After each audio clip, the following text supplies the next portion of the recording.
You guys are asking us all the time what we are running in the field. So in this video, we will go over my complete setup. This is what I've been using for years, and that's what I settled for. Get yourself a coffee. Let's walk through every single piece of equipment that I use for a regular game. Let's get started with the shoes. These are Loadout shoes, Gen 1. I also own the Gen 2 in black color.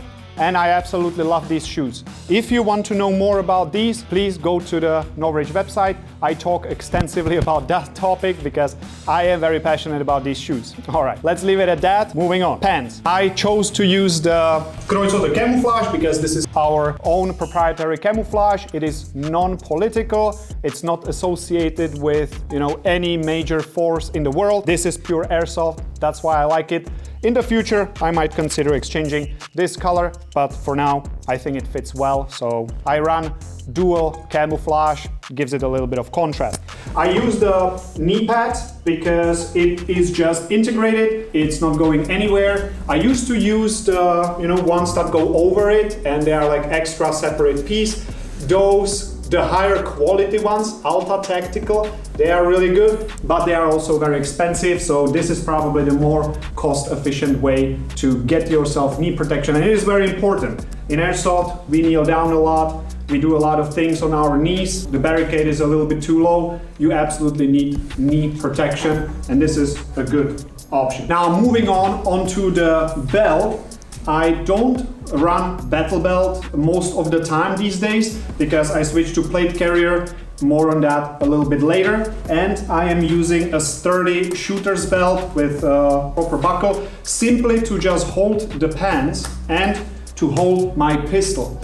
Now, why I actually chose not to run a battle belt, it's a little bit more complicated because I record a lot of videos with a lot of different platforms. I like that I can just throw everything on the plate carrier. It's one piece of gear and I have enough space to put everything on it. With a battle belt, you are more dedicated. You should set it up properly to one style of a rifle. There is nothing wrong with it. It's very comfortable. It lets you ventilate your upper torso, but it is a little bit more dedicated. So I still have my battle belts. I actually have 3 of them still set up, but this is what I currently use. So let's talk about this. Pistol, I have a closed holster for the SSP-18. This is still the first one that went off the production line, still running strong, and I like it. So this is all I need. The reason why I actually only run a simple belt that holds the pistol and not a proper battle belt, that's actually more to the game style. I have to use a lot of different platforms, a lot of different rifles, and the plate carrier has a lot more space and I can put everything I need on it. I also need a camera, I also need a hydration and another power pack for the camera. I'm running cables here, so this is one piece that I can just take, put it in a gear bag and forget about it. With battle belt, it's a little bit more dedicated, let's say. If you are running just one platform, battle belt is perfectly fine, especially with sniper rifles. If I would now go and play with a sniper rifle, I would consider taking a battle belt only without a plate carrier if I'm playing in the summer. The absolute switch, this is one reason, but the final switch happened actually in winter because your battle belt is here, you have all the gear on it, and in winter I am actually cold. I'm a person who gets cold easily and I need to run a proper jacket. I can put this jacket under the plate carrier and it's not really gonna interfere with any of the function. Here I will leave it holster and I have nothing on the belt that the jacket would cover. So this is actually perfect, especially in winter, and that's when I made the decision to 99% of the time run a plate carrier like this. Speaking about a plate carrier, let's go through this. Here I'm running a flap. It's a storage space. I now have nothing in there, but I put a lot of different things in there, be it a speed loader for primary or secondary, be it my mouth guard, be it a grenade, extra gas in the portable gas container, goodies, food, anything. This is an absolute lifesaver, and it also hides your belly, which is good for, social media and stuff. So it just looks better, and it's very useful. All right, now when it comes to pouches in the front, this is how I run most of the platforms. I don't always take the pouches off. Even though these are AR-15 pouches, I can stick a sniper rifle magazine in it. I can stick an AUG magazine in it. It's actually surprisingly universal. Also, grenades fit snugly in them, so I don't have the need to change this too often. Of course, if I'm running the P90, SSR 90, I'm just gonna, take it off, replace it, put a different one with SSR 90 pouches on it, and that's how I'm gonna run it. Pistol pouches, 2 here, usually for my secondary in this case, or I also exchange them for speed loaders or different sniper rifle, especially SSG-10 sniper rifle magazines fit nicely in there. There is no need to change that. All right, here, very important piece of equipment for me, because this one holds my gloves all the time. If I don't have this D-ring carbine here, I'm lost. Like, this needs to be here, it keeps it on there, and it just stays there. Moving on, I also run a pen here when I need to sign something on the field or when I need to make a note, it's just there. On the left side, under my weaker hand, is my radio. Keep your radio on the front. I was experimenting a lot with radio on the back. You absolutely need to access the volume. If something happens with the radio, if the connector gets disconnected, anything that happens with the radio, it takes a very long time to access it with your bag. You have to ask somebody or you need to take the whole thing off. That's why I primarily run a radio instead of another magazine pouch here.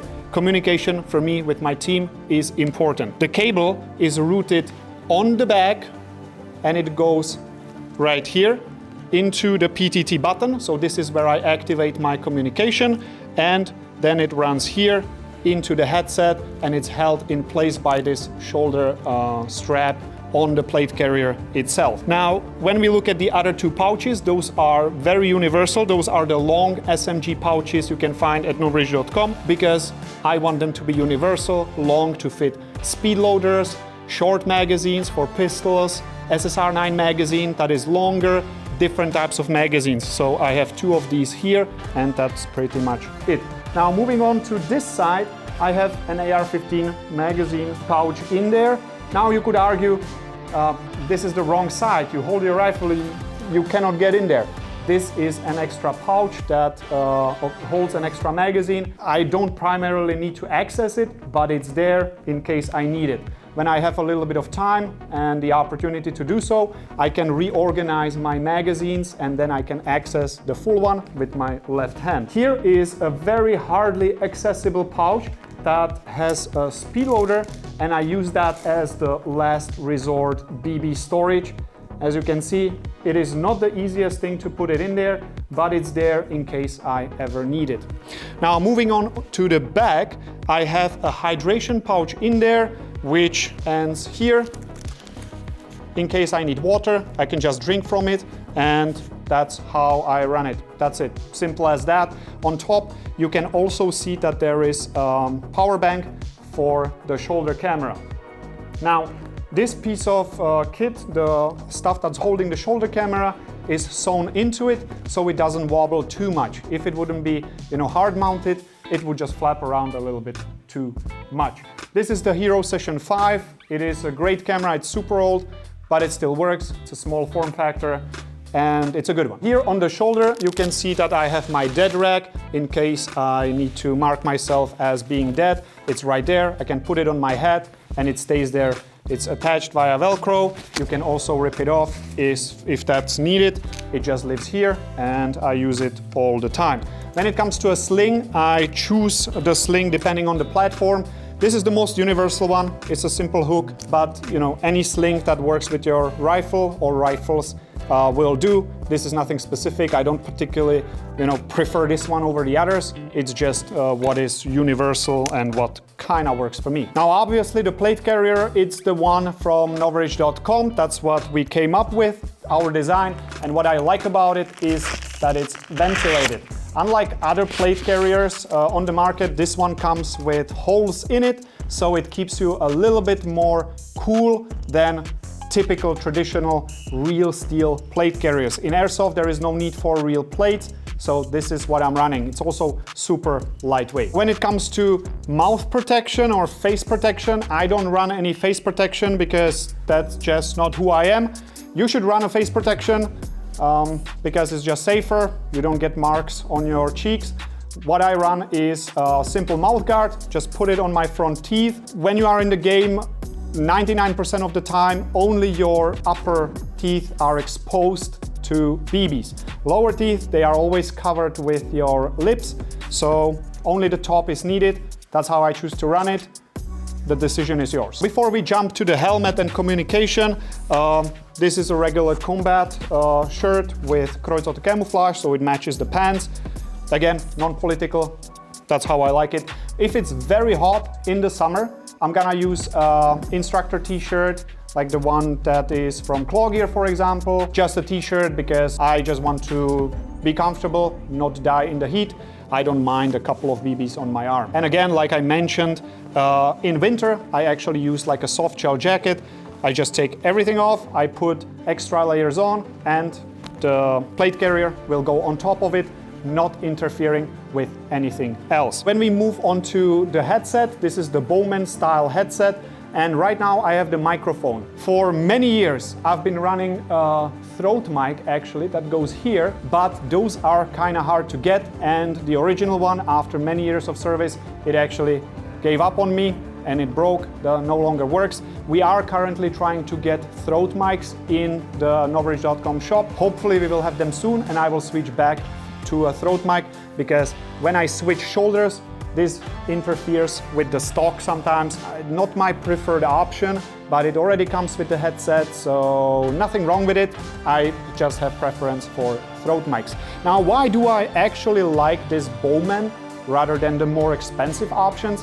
It's actually simple, because it has holes and it allows you to hear your surrounding.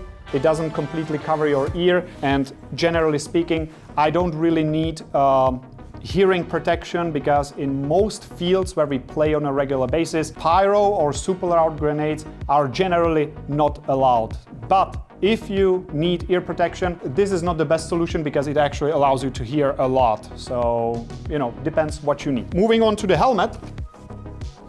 I'm running the helmet that you will find at Noveridge.com, nothing fancy. It is the regular helmet, and I have the helmet cover on it to match the multicam and, you know, recording equipment. I have Insta360 Ace Pro, currently the best camera. I hate GoPros. I will never go back to GoPros. This one is the camera to get right now, in my opinion. It is quite big, it is quite heavy, but it's a really good one. It just works. I have it in the diving case, in which I drilled a bunch of holes for ventilation. This mount for the camera, it's the long one. You can also find it at Noveridge.com, and it fits nicely into the cutout or into the NVG slot. As you can see, I'm running a cable here under the helmet cover all the way to the back, and here I have a power bank, one cell, 2000, 3000 milliamp hours, something like that, cannot remember. This was made by Anker. They no longer make them. I'm very sad about it. It is a very good power bank. You can definitely find something that will fit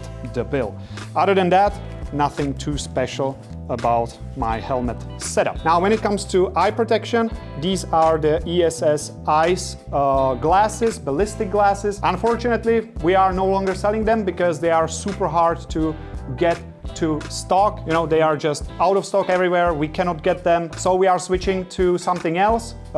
Rest assured, whatever we switch to, it's gonna be at least equally good as this one. I have the RX inserts in there, so my prescription glasses are in there. It's quite an expensive setup, but that's what's necessary when your eyes are not perfect. I love these glasses. I have actually multiple pairs.